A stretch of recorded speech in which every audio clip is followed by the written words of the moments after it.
On pense que l'algorithme de TikTok a fini par comprendre ce que cherchait notre fille, que ce soit concernant de la simple perte de poids, comme des suggestions sur les méthodes pour mettre fin à ses jours.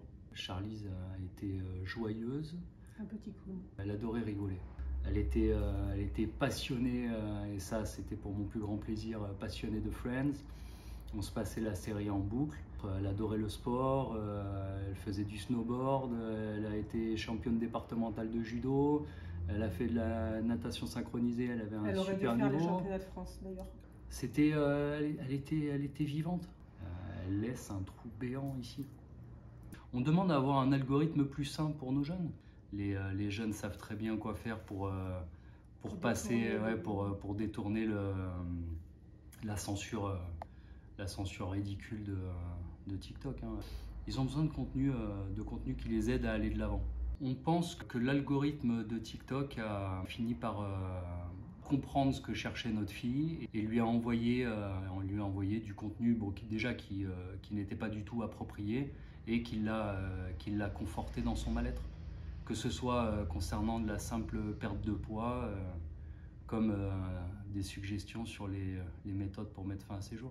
Il y a beaucoup de personnes, dont peut-être nous à un moment, qui ont minimisé justement le poids des mots.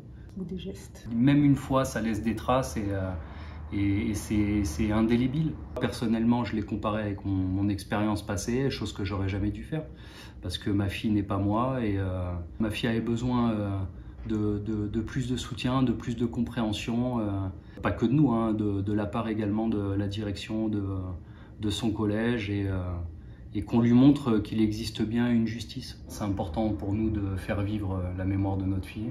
On veut surtout pas qu'elle soit oubliée, même si on a bien compris que c'était pas le cas, du moins pour les personnes qui comptaient vraiment pour elle. Même si ça paraît un peu cliché, on a aussi envie que ce qui nous est arrivé n'arrive plus. C'est un rêve, parce que forcément c'est une situation que d'autres parents vont sans doute revivre, mais si on pouvait l'éviter, ne serait-ce qu'une fois, ça sera déjà énorme pour nous.